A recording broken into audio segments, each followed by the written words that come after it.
For nearly 8 months last year, millions in Iran did what they'd never dared in the 30-year history of the Islamic Revolution. They risked life and limb to publicly scorn Iran's hardline leaders. Chants of death to Iran's supreme leader no longer taboo.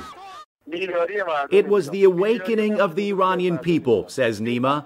The 30-year-old protester who spoke to CNN by phone from Tehran says he took at least 3 beatings during the demonstrations. It showed how so many people were unhappy, says another protester, 31-year-old Azadeh. It showed their frustration. The frustration boiled over hours after the June 12th presidential elections.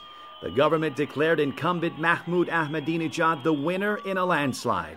Green-clad supporters of opposition candidate Mir Hossein Mousavi said the vote was rigged.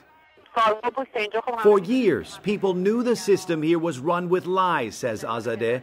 When they saw fraud in the elections, that was the last straw. Massive protests were peaceful at first. Then came the government's brutal crackdown. On June 20th, a cell phone camera captured the dying moments of Neda Agha Sultan.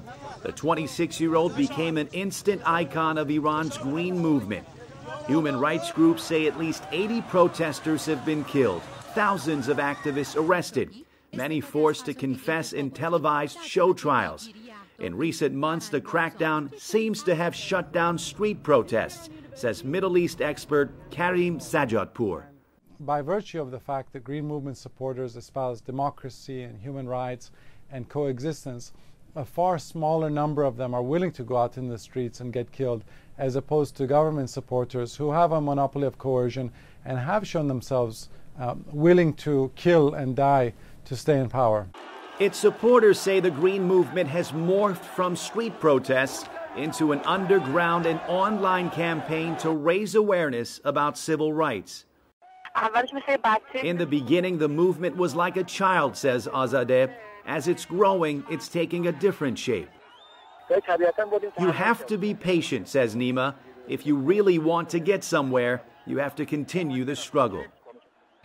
Several supporters of the Green Movement told us they plan to go out on Saturday, and if protests take shape, they will join in. Iranian officials still say last year's vote was fair and the unrest that followed was a foreign plot to overthrow the regime. They say all those killed were either killed accidentally, by terrorists, or by opposition supporters themselves. Reza Sayah, CNN, Islamabad.